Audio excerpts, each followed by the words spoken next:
The political arena is a blood sport, and this week, Keir Starmer's bleeding. He's stumbled, fumbled, and frankly, face-planted on issue after issue. From pensioners shivering in the face of proposed winter fuel cuts to farmers furious over looming inheritance taxes, the ground beneath Starmer's feet is cracking. He's trying to sell these moves as tough choices, but they look more like blatant betrayals of the very people Labour claims to champion. Let's be clear, these aren't just policy missteps, they're full-blown disasters. Millions of elderly citizens are staring down the barrel of a brutal winter, forced to choose between heat and food, thanks to Starmer's noble cost-cutting. Meanwhile, farmers, the backbone of this country, are being treated like cash cows, slapped with a hefty inheritance tax that threatens to decimate family legacies built over generations. And the kicker? Starmer's excuse is that he'd prefer not to have had to make these decisions.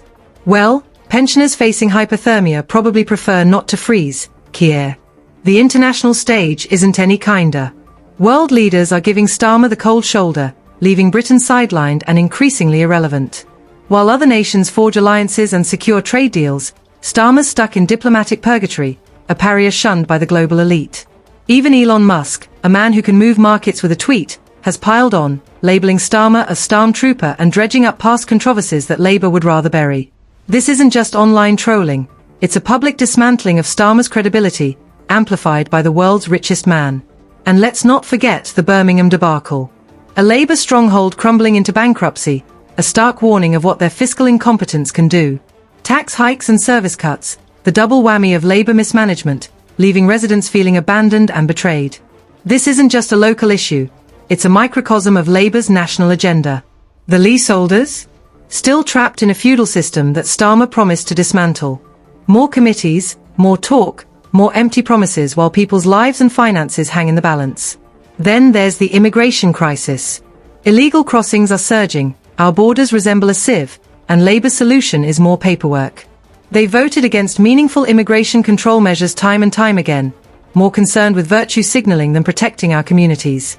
The Rwanda plan, a viable solution, scrapped in favour of, what exactly? More hotels packed with migrants, straining resources and fueling public resentment. Even border experts are sounding the alarm, but Labour remains deaf to the warnings, lost in a woke fantasyland. And let's not bury the Rotherham scandal. A horrific stain on our nation's conscience, and Starmer, as Director of Public Prosecutions, bears a heavy responsibility. Over 1,400 children abused, and the authorities, under Starmer's watch, failed them. Reports ignored, victims silenced, a systemic failure of epic proportions. Now, calls for a national inquiry are growing louder, and Starmer's past is coming back to haunt him. He can try to deflect, to downplay, but the truth is out there, and it's damning. The working class, Labour's supposed base, are abandoning ship in droves. They've seen through the charade, the empty rhetoric, the hollow promises. While Starmer hobnobs with the elite, working families struggle to make ends meet, betrayed by the party that claims to represent them.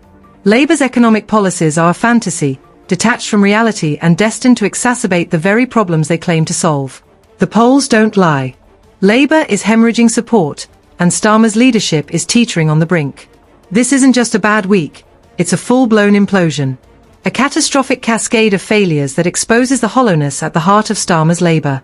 The question now isn't whether he can recover, but how long he can cling to power before the inevitable crash. This is more than just a political crisis, it's a reckoning. And Starmer, along with his crumbling party, is about to pay the price.